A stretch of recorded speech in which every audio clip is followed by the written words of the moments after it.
1 बज गया लेकिन पार्टी भी बाकी है भाई।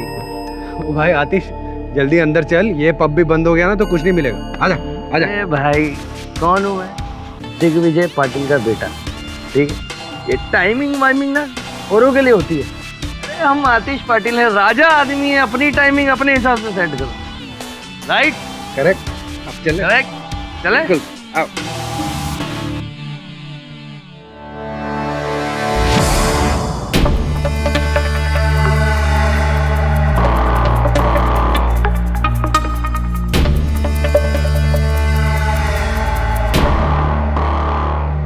भैया महेश शिंदे ना, ये यहाँ क्या कर रहे थे रात को?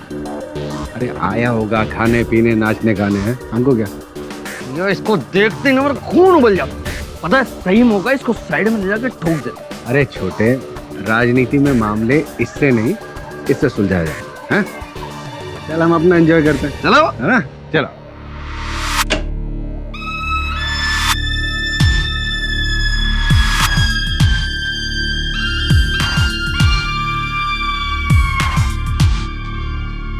ये पब है क्या भैया? ऐसे पब में लेके जाऊंगा, ऐसा करूंगा वैसा करूंगा, इसको पब बोलते हैं? अरे ये शमशान घाट है, देखो भूत नजर आ रहे नाचते हुए। अरे वेयर इज क्राउड मैन? कहाँ है क्राउड? अब छोटे, रात को 1 बजे तुझे कौन से पब में क्राउड मिलेगा? टाइम बहुत हो गया ना। चलो तो कहीं और चलते हैं। अरे लेकिन अभी इस वक्त कहीं कुछ और नहीं मिलेगा। ये कम से कम खुला हुआ तो है।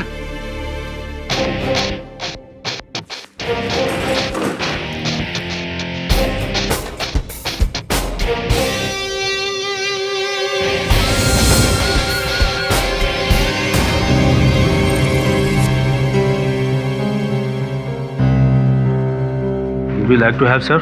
क्या खाएंगे? खाएंगे? अभी तो पिएंगे यार।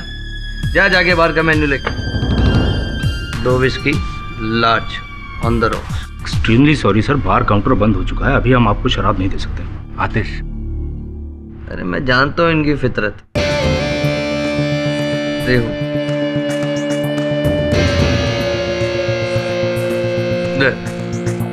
तो whisky large. Extremely sorry sir, bar का फाइनल अकाउंट हो चुका है, बार एकदम पूरी तरीके से क्लोज हो चुका है। लेना प्लीज आप डिनर ऑर्डर कर दीजिए, वो भी लास्ट एंड फाइनल।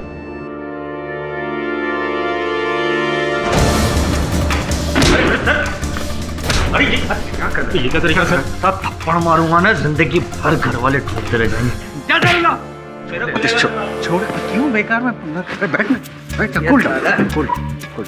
मैं तो वेटर हूँ साहब, मैं मेरे हाथ में कुछ होता तो मैं देता नहीं था क्या सर? नहीं नहीं, मैं समझ सकता हूँ, थोड़ा सा कुछ पिया हो। मैं शराफत से बात कर रहा हूँ और ये कॉलर पकड़ के नहीं। अरे क्या कर रहा? क्या करे इसको? मार दूंगा साले को, यही दारू नहीं थी तो पागल हो गए क्या? इसको केस हो जाएगा। क्या दारू ला? मेरे हाथ में कुछ होता तो मैं क्या करता नहीं था क्या? कौन देगा दारू? मेरे हाथ में नहीं है। कौन देगा? उसके हाथ में, बारटेंडर के हाथ में। मेरा नाम है आतिश पाटिल और दारू तो मैं आज पी के रहूंगा। चल दारू पिला। 2 लार्ज स्कॉच भैया। हाँ on the rocks. Sir bar close हो चुका है। इतनी गोलियां चलाऊंगा कि तेरी जिंदगी 2 मिनट में बंद कर दूंगा मैं। सर काउंटर क्लोज हो चुका है। हाँ भैया सुन, दारू पीनी है मेरे। आतिश, मैं पिलाता हूँ। गन अंदर। सर थोड़ा तमीज तो सिखाइए। अरे मुझे तमीज सिखा। आतिश क्या कर रहा है? आतिश दिग्विजय पाटिल के बेटे को सिखाया तू? तेरी रुकिए सर, रुकिए प्लीज, ऐसा मत कीजिए प्लीज। प्रॉब्लम क्या मुझे बताइए प्लीज। प्लीज गन अंदर रखिए प्लीज। प्लीज शांत हो जाइए प्लीज, गन अंदर रख लीजिए प्लीज। प्लीज सर ऐसा मत कीजिए प्लीज, ऐसा मत कीजिए प्लीज। प्लीज प्लीज मत कीजिए ऐसा प्लीज।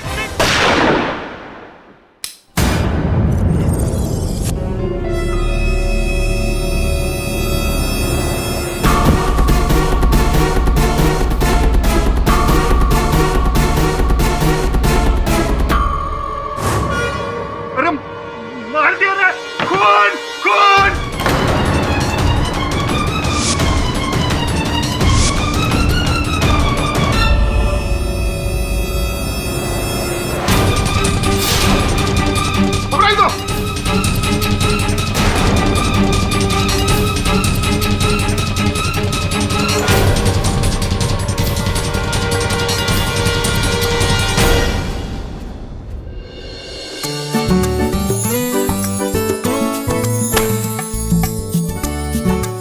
अरे वरुण, मुझे कहाँ लेकर जा रहे हो? मुझे अपने दोस्तों के साथ मूवी देखने जाना था। अरे चले जाना, पहले अपना सरप्राइज तो देख लो। सरप्राइज? Yes, surprise. आजा आजा मेरे दोस्त। आपको मेरा बर्थडे याद था? याद नहीं, बाय हार्ट हो गया। तू पिछले 10 दिन से तो याद दिला रहा है कि मेरे बर्थडे में अब 9 दिन बचे, अब 8 दिन बचे, 7 दिन बचे, 6 दिन बचे, तो बाय हार्ट ही हो गया। चलना, केक काट, मेरा मुंह क्या देगा। अरे सॉरी सॉरी सॉरी, ये रहा ले। Oh thank you.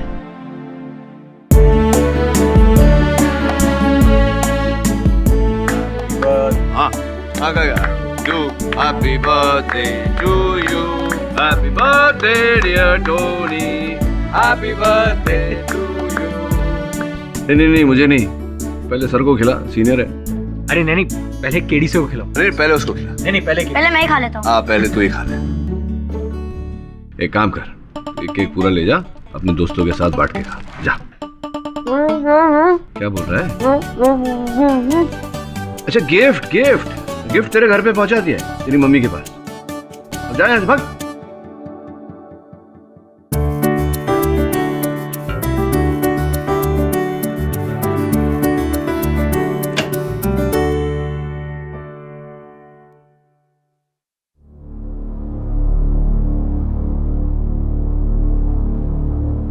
तेरा जन्मदिन। नमस्कार। अरे पाटिल साहब, आइए आइए आइए, बैठिए। आपके बेटे के बारे में सुना? केडी, तुम तो जानते हो कि मेरा एक ही बेटा है, उसके लिए मैं कुछ भी कर सकता हूँ, कितना पैसा चाहे उतना बहा सकता हूँ। मेरे बेटे को बचा लो। आपकी दुविधा मैं समझता हूँ पाटिल साहब, किंतु आपके सुपुत्र अगर दौलत के बलबूते पर रिहा हो पाते तो हो जाते, आपको यहाँ नहीं आना पड़ता। केडी साहब, माना कि आप बहुत बड़े वकील हैं, लेकिन आपको कोई हक नहीं बनता कि आप पाटिल साहब से इस तरह से बात करें। पिए हैं आपके? पिए साहब, मैं गलत बात नहीं कर रहा हूँ, मैं ये कह रहा हूँ, ये समझाने का प्रयास कर रहा हूँ कि अगर दिग्विजय पाटिल साहब जैसे वरिष्ठ नेता मेरे पास आए तो सब उपाय जान चुके होंगे ना। क्यों? देखिए, इस केस को बिगाड़ा मीडिया ने है। आतिश बाबा ने कुछ नहीं किया, निर्दोष है वो।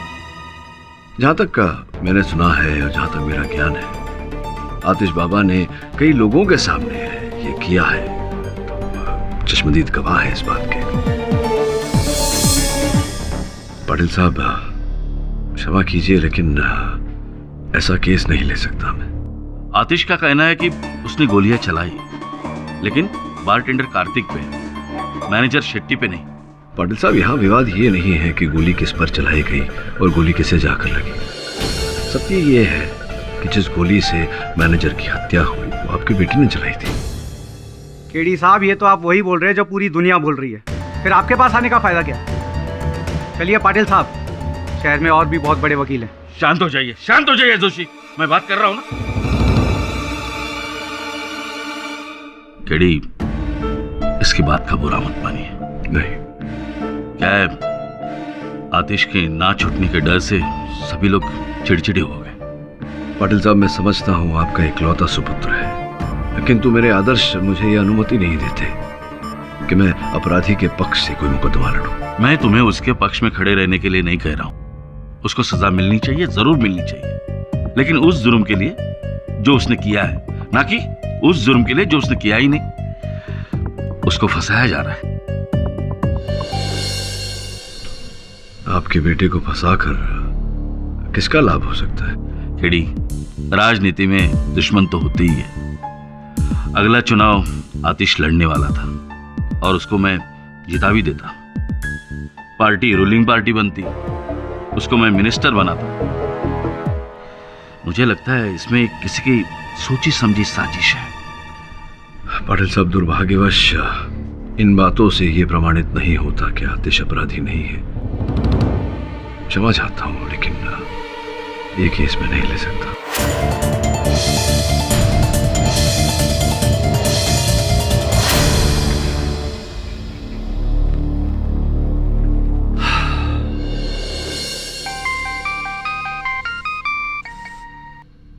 केडी पाठक, आतिश पाटिल का केस लेकर तू अच्छा नहीं कर रहा है केडी। अच्छा, आप कौन बोल रहे हैं भाई साहब? मैं जो कोई भी बोल रहा हूँ, तू बस इतना समझ ले कि अगर तूने आतिश पाटिल का केस लिया तो ऐसी दर्दनाक मौत दूंगा कि तेरा केस लेने के लिए कोई वकील नहीं आएगा। बधाई हो भाई साहब, ये फोन करके आपने आतिश पाटिल के पक्ष में एक वकील खड़ा कर दिया। वैसे देखिए, हेलो हेलो, कमाल कर पूरी बात भी नहीं सुनते। दिग्विजय जी, केडी पाठक जी जी, मैं लड़ूंगा आतिश का केस जी। Thank you. Your honour, 1 April 2013 रात के करीब 1 बजे होंगे, सेंट्रल मिनिस्टर श्री दिग्विजय पाटिल के सुपुत्र कहना ठीक नहीं रहे, बेटे श्री आतिश पाटिल अपने चचेरे भाई गौरांग के साथ नशे की हालत में धुत ड्राइव पर। शराब खत्म हो गई तो और शराब पीने के इरादे से वो डैफोडिल्स पब में दाखिल हुए। देर रात हो गई थी, इसलिए जो पब का बारटेंडर था कार्तिक, उसने आतिश जी को शराब देने से मना कर। तो इनको गुस्सा आया, कहा सुनी हुई, और इनका गुस्सा इस कदर बढ़ गया कि उन्होंने अपनी बंदूक निकाली और अंधाधुंध गोलियां चला दी कार्तिक पर।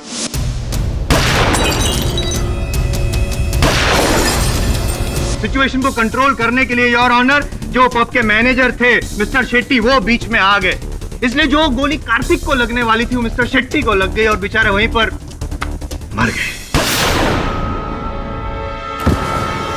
मानता हूँ योर ऑनर, मैं मानता हूँ कि ये कोई प्री मेडिटेटेड मर्डर नहीं है, लेकिन आवेश में आकर, गुस्से में आकर की गई हत्या जरूर है योर ऑनर। आतिश जी को लगा होगा कि भाई मैं तो बहुत ही प्रभावशाली परिवार से ताल्लुक रखता हूँ, मेरी जिद, मेरे ईगो के सामने कौन टिक पाएगा, मैं आराम से बच के निकल जाऊंगा, लेकिन को बच के जाने नहीं दूंगा आतिश जी। योर ऑनर, मेरे पास मौका वारदात पे मौजूद 10 चश्मदीद गवाह भी हैं। मौका वारदात से खूनी का पकड़ा जाना, और सबसे इम्पोर्टेंट बात है ये मर्डर वेपन जिससे हत्या की गई थी, ये पिस्तौल। इस पर आतिश जी की उंगलियों के निशान भी है। इससे साफ जाहिर होता है कि ये खून आतिश जी ने ही किया है योर ऑनर।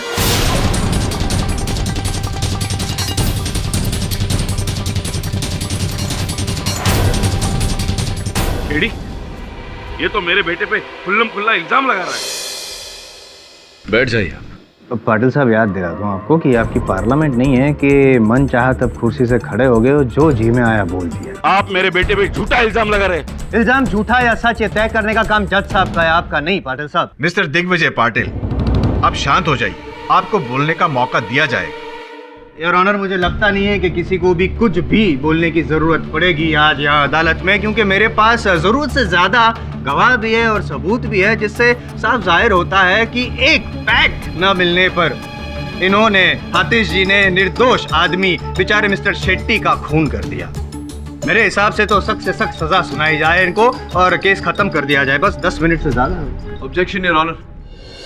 योर ऑनर, मुझे इस बात में कोई संदेह नहीं कि अदालत का समय महत्वपूर्ण होता है, बहुमूल्य होता है। साथ साथ ये बात भी सत्य है कि अदालत के एक गलत निर्णय का प्रभाव एक नहीं अनेक लोगों के जीवन पर पड़ता है। इस कारण मैं अदालत से अनुरोध करता हूं कि इस केस की हर पहलू को जांचने परखने के बाद ही कोई निर्णय ले। पाठक साहब, मैंने जांच भी लिया और परख भी लिया, साफ साफ जाहिर है कि खून आतिश ने ही किया। अभी तो आप पाटिल साहब से कह रहे थे कि इस अदालत में निर्णय लेने का अधिकार केवल न्यायाधीश महोदय को है। मिस्टर जायसवाल, ये अदालत इस केस को विस्तार से सुनना और समझना चाहती है। जैसे आप चाहें योर ऑनर। इस केस को आगे बढ़ाने के लिए मैं अहम गवाह गौरांग भाटिया को कटघरे में बुलाने की अनुमति चाहूंगा। अनुमति है। गौरांग जी, तो बताइए उस रात क्या हुआ था? जी, उस रात डैफोडिल पब में ड्रिंक्स का टाइम ख़त्म होने के बाद जब ड्रिंक सर्व करने को कहा आतिश ने, तो वेटर ने मना कर दिया था, तो आतिश को गुस्सा आ गया था। गुस्सा आ गया था, तो इसका मतलब कि आतिश ने आपके सामने ही गोलियां चलाई थी? नहीं, देखिए, उनकी गोली मैनेजर को नहीं लगी थी। नहीं, मेरे सवाल का जवाब दीजिए। जो पूछा जाए, गोली चलाई थी आपके सामने या नहीं चलाई? सर बहुत अफरा तफरी थी और एक गोली दीवार की तरफ। जी मेरे सवाल का जवाब दीजिए, आपके सामने गोली चलाई थी आतिश ने कि नहीं? चलाई थी।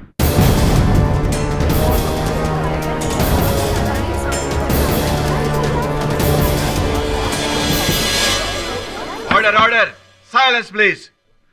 लेकिन सर आतिश वैसा इंसान नहीं है, वो किसी का मर्डर नहीं कर सकता। नहीं, आपका मानना है कि आतिश बहुत ही सीधा साधा भोला शरीफ इंसान है। नहीं अफसोस, लेकिन आपकी गलतफहमी में यूं दूर कर दूंगा, लेकिन पहले अपने सीनियर पाठक साहब, आप कुछ पूछना चाहेंगे? योर ऑनर, इस समय कोई प्रश्न नहीं। अब जा सकते हैं। योर ऑनर, मैं अपनी अगली गवाह आतिश जी की एक्स गर्लफ्रेंड लीना को बुलाना चाहूँगा। लीना जी, 23 दिसंबर 2012 को आपने कांदीवली पुलिस स्टेशन में कंप्लेंट लिखवाई थी आतिश जी के खिलाफ कि उसने आपके सर पर लोहे के सलिए से वार किया और जानलेवा हमला किया था। क्या ये सच है? जी हाँ। बता सकती हैं आप ऐसा किस वजह से हुआ था? आतिश एक बददिमाग लड़का है जो मुझ पे शक करते रहता था। उस दिन हम स्टाइलिश इवनिंग रेस्टोरेंट में डिनर करने गए थे। वहां पर मुझे मेरा एक कॉलेज का पुराना दोस्त मिला था। मेरे दोस्त ने और मैंने काफी देर तक बातें की। बस आतिश को इस छोटी सी बात को लेकर जलन हुई और उसने खूब शराब पी। गुस्सा आया होगा उसने और आप पर, तो वार वहीं पे किया रेस्टोरेंट? जी नहीं, होटल के बाहर एक पार्किंग लॉट है, वहां पर उसने मेरे साथ खूब लड़ाई की और वहीं पर पड़ी एक लोहे की रॉड लेकर मेरे सर पर दे मारा। बस तभी मैंने सोच लिया था कि इस बददिमाग इंसान को सजा दिलवा कर रहूंगी। मैं आपकी मदद करूंगा जरूर। योर ऑनर, आतिश जी शराब पीने के बाद अपने आपे में नहीं रहते, वो जल्लाद बन जाते हैं। और सोचिए ना, गुस्से में आकर जो इंसान अपनी प्रेमिका को, जिससे वो शादी करने वाला था, उस पर जानलेवा हमला कर सकता है, तो एक मैनेजर जिसको वो जानता भी नहीं था, उसको मारना कौन सी बड़ी बात है? आप कुछ ऑब्जेक्शन लेना चाहेंगे? लीना जी, आपके कथन के अनुसार उस होटल की पार्किंग में आतिश ने आपके सर पर वार किया था, हमला किया था, तो स्पष्ट है कि उस पार्किंग में तो कोई गवाह रहा नहीं होगा जिसने देखा होगा आतिश को वार करते हुए। जो भी हो, ये जो होटल की पार्किंग थी, वो होटल मुंबई में कहाँ पड़ता है, किस इलाके में? जुहू में। किंतु आपने इस घटना की जो रिपोर्ट लिखवाई थी, सूची की थी, वो कांदीवली पुलिस थाने में की थी। हाँ, क्योंकि मैं एक ही थाना जानती हूँ, क्योंकि मैं कांदीवली में रहती हूँ, इसलिए वहीं जाकर कंप्लेन की। आपके सर पर इतनी गहरी चोट लगी थी, लहू बह रहा था, आपने ये नहीं सोचा कि सर्वप्रथम किसी अस्पताल में जाना चाहिए और या किसी से निकट के पुलिस थाने का पता पूछ लेना चाहिए, ये नहीं सोचा? जी, मुझे इतनी गहरी चोट लगी थी कि मेरे दिमाग ने काम करना बंद कर दिया था। मैं बताऊं न्यायाधीश महोदय को कि आपका दिमाग काम क्यों नहीं कर रहा था, या बताएंगे? जी बताइए। वास्तविकता में उस दिन आतिश ने आपसे कहा था कि आप दोनों के बीच जो संबंध है उसको लेकर वो इतना गंभीर नहीं है और वो आपको छोड़ना चाहते हैं, बीच में मत बोलिए। जिसके बाद आपने खूब सारी शराब पी ली और अपनी गाड़ी लेकर अपने घर की ओर आप निकल गई। बीच में कहीं कांदीवली के आसपास ही आपकी गाड़ी की दुर्घटना हो गई, जिसके कारण आपके सर पर वो चोट आई और आपने इस अवसर का लाभ उठाया। कांदीवली पुलिस थाने में आपने आतिश के विरुद्ध रिपोर्ट लिखाई। सत्य है ये बात या नहीं?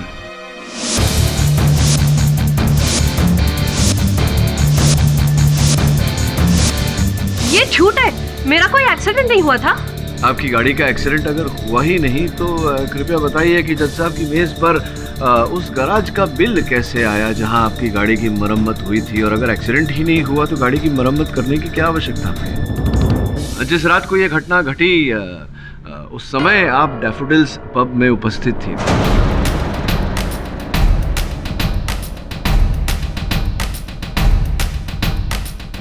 मैं वहां नहीं गई थी। अच्छा, आप नहीं गई थी, तो ये बताइए कि डैफोडिल्स पब की जो वैले पार्किंग है वहाँ आपकी गाड़ी का नंबर दर्ज है, तो बड़ा उत्सुक हूं जानने के लिए कि आपकी गाड़ी स्वयं वहां आपके बिना कैसे पहुंच गई।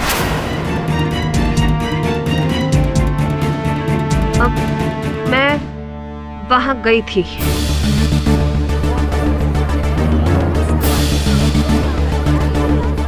आप वहां गई थी। अब प्रश्न ये उठता है लीना जी कि आपको कैसे पता चला कि रात 1 बजे आतिश अपने चचेरे भाई के साथ वहां जाने वाले हैं। जी मैंने आतिश को फोन किया था। तो कुल मिला के ये समझ में आ रहा है कि आप आतिश की हत्या करने की मंशा लेकर वहां गई।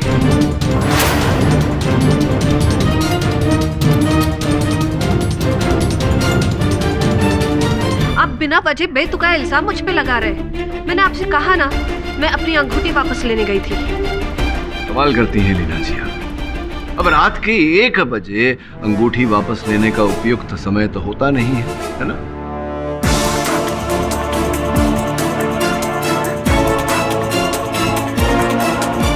मेरी सगाई होने वाली है और मैं नहीं चाहती थी कि आतिश के पास कोई भी निशानी रहे ताकि कल को वो मुझे ब्लैकमेल कर सके। आतिश वैसे भी मुझसे ना मिलने के 100 बहाने ढूंढता रहता है। उस दिन मैंने ठान लिया था कि इससे मैं अपनी अंगूठी वापस लेकर रहूंगी। मान लेते हैं कि आप अपनी अंगूठी लेने वहां पहुंची थी, लेकिन जब आप अंदर गई आपने चलित घटनाओं को देखा कि नशे में धुत आतिश गोलियां चला रहा है लोगों पर, तब आपने ये षड्यंत्र रचा। मैंने कोई षड्यंत्र नहीं रचा। आपने षड्यंत्र रचा। आपने देखा कि ये अवसर अच्छा है आतिश को हत्या के आरोप में फंसाने का। आपने इसके हाथों से वो पिस्तौल छीनी और मैनेजर पर गोली चलाकर उसकी हत्या कर दी। ये झूठ है, झूठ है। मैं वहां पर गई जरूर थी, लेकिन मेरी जिंदगी के पनूते। ये कौन तुझे आज बार बार फोन कर रहा है? अरे भाई लीना फोन कर रही है। 1 मिनट फोन उठा लेता हूँ ना, बार बार फोन करके ना सारा मजा चौपट कर। उठा ले, कर ले बात। मैं यही हूँ, वेट कर रहा हूँ। करूँ? हाँ। हेलो। अरे जब तुम्हें एक शरीफ लड़का सुबह से तुम्हारे फोन को डिस्कनेक्ट किए जा रहा है, तब भी तुम उसे बार बार फोन करके इतना तंग क्यों कर रही हो यार? मेरी जिंदगी बर्बाद करके तुम मुझसे कह रहे हो कि मैं तुम्हें तंग कर रही हूँ? ये ना वापस से तुम्हारा इमोशनल ड्रामा है ना, स्टार्ट मत कर देना कि मुझे छोड़ दिया, मुझे धोखा दे दिया एंड ऑल दैट। सीधा सीधा बताओ काम क्या और फोन रखो। मुझे तुमसे अभी मिलना है, अभी। अच्छा मिलना है? क्या बात है। ये तो मुझे जरूर मालूम था कि तुम एक ना एक दिन मेरी बाहों में जरूर आओ। बताओ ना स्वीटहार्ट, कब आ रही हो? कौन से होटल में रूम बुक कराऊं तुम्हारे लिए? शट अप आतिश, शट अप। मुझे मेरी अंगूठी वापस चाहिए। अंगूठी? हाँ तो मिल जाएगी, कल ले लेना। कल नहीं, अभी। दिन के वक्त फोन करो तो तुम बिजी रहते हो, रात को तुम फोन नहीं उठाते हो। मुझे मेरी अंगूठी वापस चाहिए अभी। बताओ तुम कहाँ हो? देखो मेरी बात को कान खोल के सुनो, मैं बहुत बिजी हूँ, अभी नहीं मिल सकता। कह दिया तो कह रही। आतिश बताओ तुम कहाँ हो, मैं अभी आ रही हूँ। अरे बोला ना बिजी हूँ। Sir welcome to Daffodils. ठीक है, फोन काट दिया। Hello hello. हो गई बात? बात हाँ? चले फिर, आजा। Daffodils pub. मैं सिर्फ आतिश से अपनी अंगूठी वापस लेने गई थी। मैंने आतिश को नहीं फंसाया, मैंने किसी को खून नहीं किया। ये जो बातें आप मना कर रही हैं, ऐसा ही किया है आपने लीना जी। सॉरी पाठक साहब, डिस्टर्ब कर रहा हूँ आपको। क्या है ना कि जिस दावे से आप कह रहे हैं कि लीना जी ने ही ऐसा किया होगा, तो आई एम श्योर आपके पास कोई सबूत तो होगा ही। अगर है तो प्लीज पेश कीजिए ना, या फिर यूं ही दबाव डाल रहे हैं आप? योर ऑनर, घटनास्थल पर लीना जी के अतिरिक्त कोई और ऐसा व्यक्ति नहीं था जिसके मन में आतिश के लिए निजी बैर रहा। योर ऑनर, अगर ये इत्तेफाक है भी तो ये एक इत्तेफाक काफी नहीं है लीना जी पर इल्जाम लगाने के लिए। और दूसरी बात ये कि किसी भी इंसान ने लीना जी को तो क्या किसी भी लड़की को क्लब के अंदर जाते हुए नहीं देखा। मिस्टर पाठक, अगर लीना जी के खिलाफ आपके पास कोई ठोस सबूत है तो पेश कीजिए। जी नहीं योर ऑनर, इस समय तो नहीं, लेकिन बहुत जल्दी ढूंढ निकालूंगा। तो जब ढूंढ निकालेंगे तब इल्जाम लगाइएगा। आइए बैठिए। योर ऑनर, इस केस के एक और अहम गवाह डैफोडिल्स पब के वेटर अतुल को मैं यहाँ बुलाना चाहूंगा। अतुल, सामने कटघरे में जो शख्स खड़ा है, क्या तुम उसे पहचानते हो? जी, 1 अप्रैल की रात को इसने हमारे होटल में गोलियां चलाई थी अंधाधुंध, जिससे हमारे मैनेजर साहब की डेथ हो गई, मर गए हो। गोलीबारी की और मिस्टर शेट्टी मर गए। जी। इस रिवॉल्वर को क्या तुमने देखा है?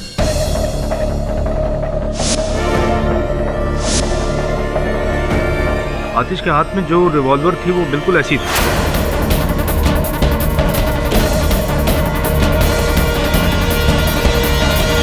योर ऑनर, मैं पहले भी कह चुका हूं कि इसी रिवॉल्वर पर आतिश जी की उंगलियों के निशान पाए गए हैं और फॉरेंसिक का कहना है कि जिस गोली से मिस्टर शेट्टी की मौत हुई वो गोली इसी रिवॉल्वर से चलाई गई थी और ये रिवॉल्वर आतिश जी के हाथ में थी। ये बात अभी अभी अतुल जी, जो मेरे अहम गवाह है, उन्होंने भी यही कहा है। इससे साफ साबित होता है कि आतिश जी ने ही खून किया है। पाठक साहब, आप ऑब्जेक्शन लेना चाहेंगे? ऑब्जेक्शन तो नहीं, चंद प्रश्न पूछना चाहूंगा आपको। Please please please please. ये जो अपने कथन में आपने कहा कि उस रात जो घटना घटी आपने देखा, चश्मदीद गवाह हैं आप, तो घटनाक्रम का वर्णन करेंगे, जरा बताएंगे कैसे हुआ, कब हुआ? कुछ नहीं सर, आतिश को दारू देने से मना किया तो इन्होंने झगड़ा शुरू कर दिया। गोली चल गई सर इनके हाथ से। गोली चल गई इनके हाथ से अचानक, यूं ही चल मतलब गई? चला दी इन्होंने चलाई? जी सर। अच्छा अच्छा। तो कितनी गोलियां चली थी उस रात? 3 गोलियां चली सर। 3 गोलियां चली थी। पहली गोली कहाँ लगी? पहली गोली लगी बॉटल में। कौन से बॉटल में, कहाँ थी? मतलब जो पीछे की तरफ लगी होती है ना लाइन से, तो उनमें से किसी एक बॉटल पे लगी, जो बार में जी, बोतल रखी रहती है। दूसरी गोली कहाँ लगी? वो लगी। और तीसरी गोली कहाँ लगी? तीसरी गोली शेट्टी साहब को लगी। तीसरी गोली शेट्टी साहब को लगी। देखा आपने उनको गोली लगते हुए? नहीं, मतलब आपने उनको गोली लगते हुए देखा? 3 गोलियां चली, एक बॉटल में लगी, एक दीवार में लगी, तो तीसरी जाहिर सी बात है शेट्टी साहब को लगी सर। ये अनुमान है आपका कि तीसरी गोली? अनुमान है क्योंकि देखा नहीं आपने। एक मिनट। अब क्यों आप उल्टे पुल्टे सवाल पूछ के क्यों गुमराह कर रहे हैं, इसको कंफ्यूज क्यों कर रहे हैं आप? साबित क्या करना चाहते हैं? मैं कुछ समझा नहीं। समझा तो ये क्या कर रहे हैं? ये योर ऑनर, ये दूसरे प्रोसिक्यूटर को मार रहे हैं। मतलब नहीं, ये गलत बात। मैं आपको मार नहीं रहा हूं। मार समझा रहा हूँ। क्या ऐसे समझाता है कोई? मैं समझा रहा हूँ। देखिए, ध्यान दीजिए। इसे मैं यहाँ रख। योर ऑनर, कृपया बत्ती बुझाने का आदेश दीजिए। अदालत में थोड़ी देर के लिए लाइट्स ऑफ की जाए। अदालत की बत्तियां जला दी जाए। तो बताइए जायसवाल साहब, वो जो छड़ी, वो डंडा कहाँ था, कहाँ है? तो क्या यहाँ पे तो है? हाँ, लेकिन वहाँ नहीं है। वो अभी जज साहब की मेज पर है। जज साहब, डंडा आप?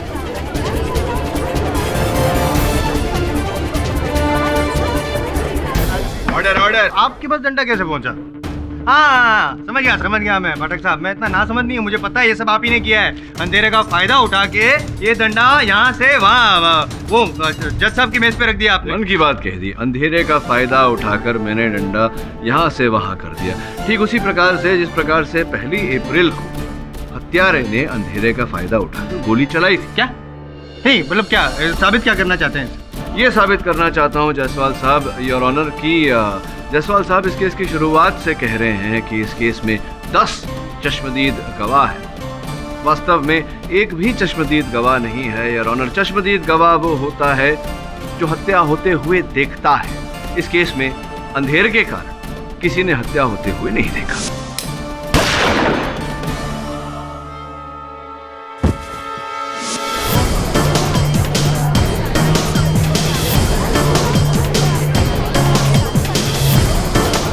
योर ऑनर, वहां उपस्थित किसी भी व्यक्ति ने आतिश को वो तीसरी गोली चलाते हुए नहीं देखा जिस गोली से मैनेजर शेट्टी की हत्या की।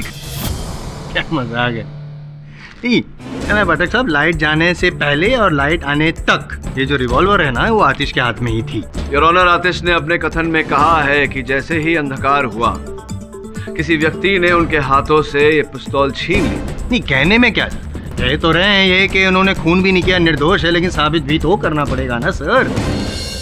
योर ऑनर, लाइट जाने से पहले 2 गोलियां चला चुके थे आतिश जी, उसकी वजह से लोग दूर हो चुके थे। लाइट जाने के बाद अंधेरे में, जैसे कि आपका ये कहना है कि कुछ दिखता नहीं है, जैसे कि आपने डंडा यहाँ से वहाँ कर दिया, मुझे दिखा नहीं, ठीक वैसे ही अगर आपके कहने के मुताबिक खूनी ने फायदा उठाया होगा तो योर ऑनर जब ये लड़खड़ा रहे थे तो पता नहीं था एग्जैक्टली कौन सी सिचुएशन पे थे, कौन सी पोजीशन पे थे, तो खूनी कहाँ से आतिश को देख पाया, कहाँ से वो आया, उसके हाथ में से रिवॉल्वर छीनी, और वो मैनेजर जब बीच में आया था वो सिचुएशन को कंट्रोल करने के लिए, तो फिर वो अंधेरे में उसके हाथ में वापस, मतलब ये कहना है या सुनेंगे भी? सुनूंगा भी। प्रश्न का उत्तर दीजिए। दूंगा। फोरेंसिक्स के अनुसार जो पहली 2 गोलियां आतिश ने चलाई वो 12 फीट की दूरी से चली थी, अर्थात आतिश 12 फीट दूर खड़ा था। किंतु आखिरी गोली, अंतिम तीसरी गोली जिससे मैनेजर शेट्टी की हत्या हुई, वो पॉइंट ब्लैंक रेंज से चलाई गई थी, अर्थात बिल्कुल निकट से, समीप से। अब प्रश्न ये है कि 12 फीट दूर खड़ा हुआ व्यक्ति पॉइंट ब्लैंक रेंज से गोली कैसे चला सकता है? योर ऑनर, 12 फीट की दूरी से गोली चलाई गई हो या पॉइंट ब्लैंक रेंज से, लेकिन हकीकत तो यही है कि इसी रिवॉल्वर पे आतिश जी की उंगलियों के निशान है, और फॉरेंसिक का ही कहना है पाठक साहब कि इसी रिवॉल्वर से मिस्टर शेट्टी की हत्या हुई है। ये भी तो हो सकता है कि इन्होंने जब 12 फीट की दूरी पे थे वो नजदीक गए, पॉइंट ब्लैंक रेंज पे गए, गोली चलाई और वापस पीछे आ गए 12 फीट की दूरी पर। ऐसा हो सकता है? जायसवाल साहब, आपसे प्रश्न पूछना चाहूंगा, आप वाकई इतने नासमझ हैं या नासमझ होने का ढोंग करते हैं? क्योंकि इतना नासमझ तो कोई नहीं हो सकता। देखिए, जो हो सकता था और जो हुआ, दोनों बातों में अंतर है। अब जो हो सकता था उसको भूल जाइए, और जो हुआ उस पर ध्यान दीजिए। हुआ ये कि मैनेजर शेट्टी की हत्या इन्होंने की है, अतुल जी।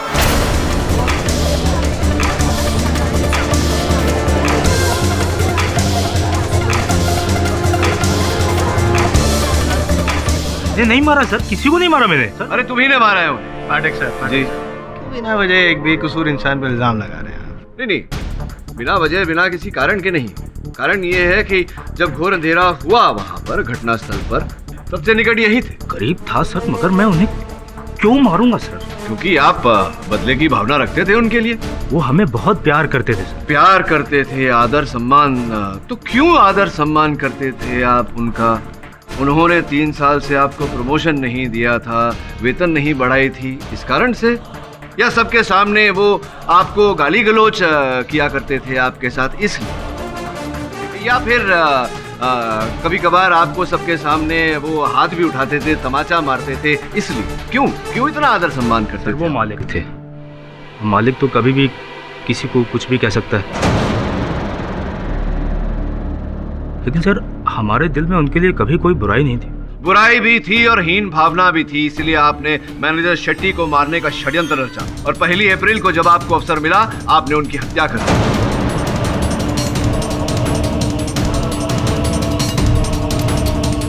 इतना ही नहीं, आप शहर छोड़कर गांव भागने वाले थे। कोर्ट का समन्स आया तो ये रुक गए जताने के लिए कि हत्या आपने नहीं की। सर मैं कुछ पर्सनल काम से जा रहा था सर। आप काम से नहीं जाने वाले थे, आप मैनेजर शेट्टी की हत्या करके जाने वाले थे, ऐसा? हाँ, ऐसा सुना है मैंने। कौन बोला सर आपको? ये आपके बंधु ने बताई मुझे। आपकी सारी सच्चाई इसी ने बताई। सर क्यों झूठ बोल रहे हैं? मैंने ऐसा कोई बयान नहीं दिया है। मैं क्यों झूठ बोलूंगा? आप सोचिए अतुल जी, मैं क्यों झूठ बोलूंगा? इसने आपके बारे में सब कुछ बताया, ये भी बताया कि आप दोनों एक साथ में उस पब में काम करना शुरू किए, इनकी तरक्की हो गई, ये बारटेंडर बन गए, आप वेटर के वेटर। कहा था कि नहीं आपने मुझे? सर ये क्या सच्चाई बताएगा मेरी? बताई है इसने। ये क्या बताएगा सर मेरे बारे में सच्चाई? क्यों? ये अपनी बीवी का इस्तेमाल करता है अपनी तरक्की के लिए, ये मेरी क्या सच्चाई बताएगा? औकात पर है, समझा? औकात पर है चमचा। अभी तक तो मैंने सच नहीं बताया था, लेकिन अब बताता हूँ, ये मैनेजर को मारना चाहता था।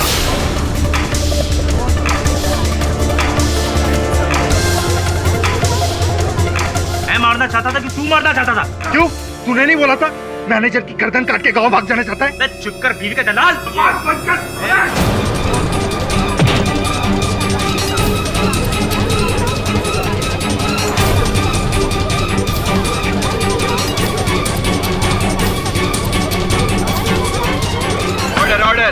Silence please. हाँ, शांत हो जाइए अतुल जी। Sorry sir. नहीं, कोई बात नहीं। ये बताइए कि ये जो झड़प के बीच में आपने कहा था कि कार्तिक ने ही मैनेजर शेट्टी की हत्या की, क्यों लगा आपको ऐसा? लगा क्या सर? इसी ने मारा है उसको। आपकी रिपोर्ट एकदम सही है, गोली एकदम पास से चली है सर। उस दिन मैनेजर के पास यही खड़ा था और रिवॉल्वर पे इसकी उंगली के निशान ना होने का कारण सिर्फ यही है कि इसने वो हाथ में वो क्या बोलते हैं सर, दस्ताने, ग्लव्स वो पहने थे। वो पहने हुए थे।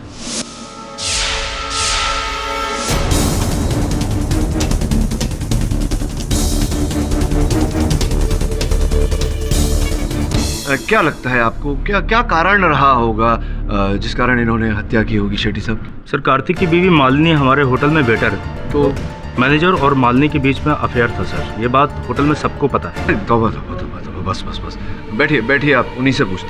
Thank you sir. देखिए कार्तिक जी, ये जो बात यहाँ खुली है अदालत में, क्षमा चाहता हूँ। स्त्रियों के लिए, महिलाओं के लिए मेरे मन में बहुत आदर है, इस कारण मैं आपकी पत्नी को यहाँ अदालत में नहीं घसीटना चाहता। कृपया जो सच है बता दीजिए ना न्यायाधीश महोदय को, आप खुद ही स्वयं। सर, मेरी बीवी गलत नहीं है, गलत था वो शेट्टी।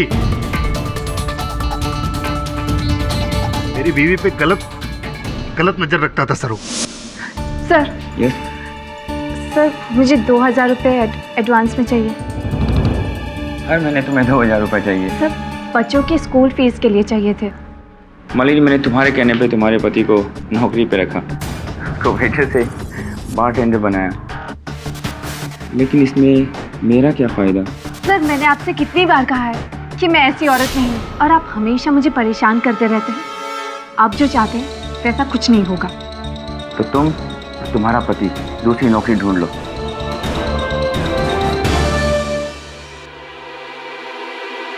मैं मानता हूं सर, उसने हमें तरक्की गंदे इरादे से दी। मैं बहुत नफरत करता था सर उससे, पर मैंने नहीं मारा उसे सर, नहीं मारा मैंने उसे। किसने मारा ये तो समय अनुसार पता चली जाएगा कार्तिक जी। आप बैठिए। योर ऑनर, इस समय पर मैं मिस्टर महेश शिंदे को कटघरे में बुलाने की अनुमति चाहता हूँ। Mahesh Shinde, I object your honour. Mahesh Shinde का इस केस से क्या लेना देना है your honour. Mister Mahesh Shinde विरोधी दल के नेता हैं, मिस्टर पाटिल के प्रतिद्वंदी हैं, और दोनों के बीच व्यक्तिगत बैर न हो किंतु राजनीतिक लड़ाई अवश्य है। और मिस्टर शिंदे का घटनास्थल पर उपस्थित होना मेरे मन में प्रश्न खड़ा करता है यार, जिसका उत्तर अगर वो कटघरे में आकर दे तो अच्छा होगा। मिस्टर महेश शिंदे को बुलाने की इजाजत है। शिंदे साहब, आप तो विरोधी दल के वरिष्ठ नेता हैं। आप जैसा व्यक्ति वहां हत्या के समय डैफोडिल्स बार में क्या कर रहा था? लीडर इंसान नहीं होते केडी। लीडर इंसान नहीं होते केडी, ये आप प्रश्न पूछ रहे हैं मुझसे या कथन दे रहे हैं? मैं सवाल ही पूछ रहा हूँ। ओके। मैं एक इंसान हूँ जो उस दिन किसी से मिलने के लिए वहां गया था। हाँ, वैसे जो प्रत्यक्षदर्शी साक्षी क्रम था उसमें आपका नाम नहीं था, ये विटनेस लिस्ट में आपका नाम नहीं था, क्यों ऐसा? जज साहब, मैं पब से तभी निकल गया था जब आतिश और गौरांग पब में घुस रहे थे। पुष्टि कर लेते हैं इस बात की। आतिश, क्या शिंदे साहब सही कह रहे हैं? आपने इन्हें वहां से प्रस्थान करते हुए देखा था? जी हाँ सर, ये उस वक्त वहां से वापस जा रहे थे। श्योर? Sure sir. क्षमा चाहता हूँ शिंदे साहब, अगर ऐसा है तो आपसे आगे कुछ पूछने का कोई अर्थ ही नहीं बनता। बिराजी। योर ऑनर, मैं केडीसी को इंपॉर्टेंट डॉक्यूमेंट देना चाहता हूँ। इजाजत है।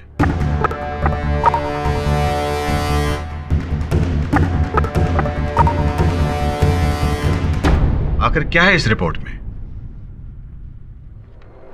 योर ऑनर, अभी अभी मेरे हाथ में विद्युत विभाग की एक सूची आई है जो इस केस का रुख बदल कर रख देगी। इसके अनुसार 1 अप्रैल को जिस रात हत्या हुई उस इलाके में कोई विद्युत विफलता नहीं थी, कोई पावर फेलियर नहीं हुआ यार। इसका सीधा सीधा अर्थ ये निकलता है कि किसी ने जानबूझकर बत्ती गुल की थी।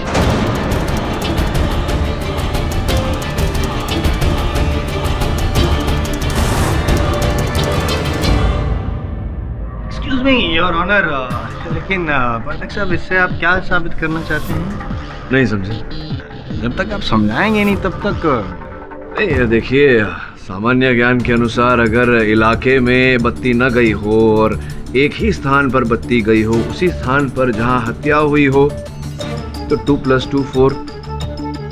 इसका अर्थ यह होता है कि जिसने भी बत्ती गुल की उसका इस हत्या के साथ या तो सीधा सीधा या घूमकर जुड़ाव अवश्य है। योर ऑनर, ये व्यक्ति कौन है और किस प्रकार से इस हत्या के साथ जुड़ा हुआ है, इसकी छानबीन करने के लिए मैं अदालत से समय की मांग करता हूँ। नहीं योर ऑनर, मतलब केस की अगली सुनवाई 25 तारीख को होगी। तब तक के लिए अदालत मुलतवी की जाती है।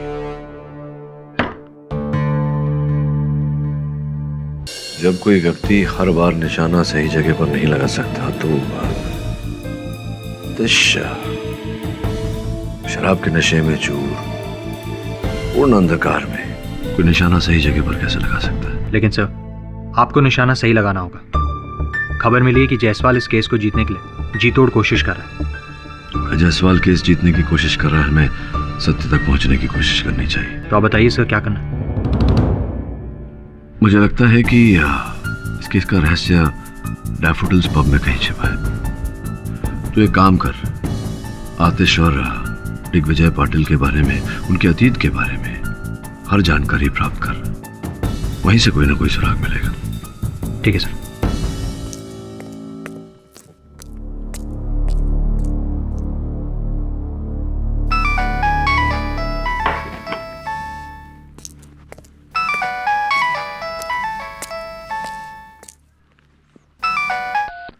हेलो, तुझे मना किया था ना आतिश का केस लेने से? मरने का शौक है क्या तुझे? बहुत सबको आनी है, कौन इससे छूटा है?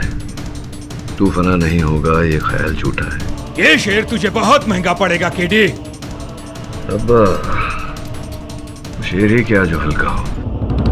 एक बात और सुन लीजिए, अगर आतिश निर्दोष है तो मेरे होते हुए ऐसी कोई अदालत नहीं दुनिया में जो उसे दोषी साबित करे। अच्छा, तो अपने दिन गिनने शुरू कर दे। ओके, 1 2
बहुत सबको आनी है, कौन इससे छूटा है? तू फना नहीं होगा ये ख्याल झूठा है।